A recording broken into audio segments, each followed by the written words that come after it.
একটা মেয়েকে খুন করতে 19 বছরে আমাদের বাড়ির মেয়ে, আমাদের বাড়ির বউ, আমাদের বাড়ির বোন, তাকে যখন ধর্ষণ করে খুন করা হয়েছে তখন দেখা যাচ্ছে তাকে সেখানে যারা প্রতিবাদ জানাচ্ছে, প্রতিবাদী মানুষকে গ্রেপ্তার করছে, প্রতিবাদী মানুষের উপর হামলা করছে।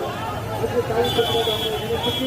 আমরা জানি লকডাউনের সময় রাত্রিবেলা রাস্তা অবরোধ করলে অনেক মানুষের যাতায়াতের অসুবিধা হয়, কিন্তু যে আমাদের মা বোনদের ইজ্জত করা লুট করছে তাদের বিরুদ্ধে যদি আমরা প্রতিবাদ না করি সেটা আমাদের জগন্নাথ না করা। তাই কঠিন পরিস্থিতির মধ্য দিয়ে আমাদের এই লকডাউনের মধ্য দিয়ে নিজেদের প্রতিবাদে আমাদের চিন্তা হতে হচ্ছে, আমাদের ইতিহাস হচ্ছে। আমরা জানি আমাদের বন্ধুরা সেখানে কিছু মিলে দেখা করবে, দেখা করার পর আমাদের সবার এখানে হবে। আমরা সমাজকে হামলা করতে আসিনি, আমরা হিংসাটা দিতে বিশ্বাস করি না।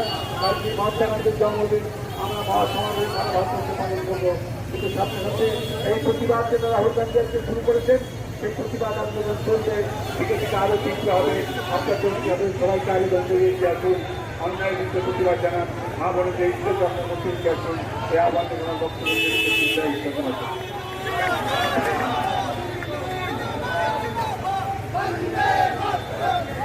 রাহুল গান্ধী জিন্দাবাদ, জিন্দাবাদ, রাহুল গান্ধী জিন্দাবাদ, রাহুল গান্ধী জিন্দাবাদ, অনিক চৌধুরী জিন্দাবাদ, অনিক চৌধুরী জিন্দাবাদ, অনিক চৌধুরী জিন্দাবাদ।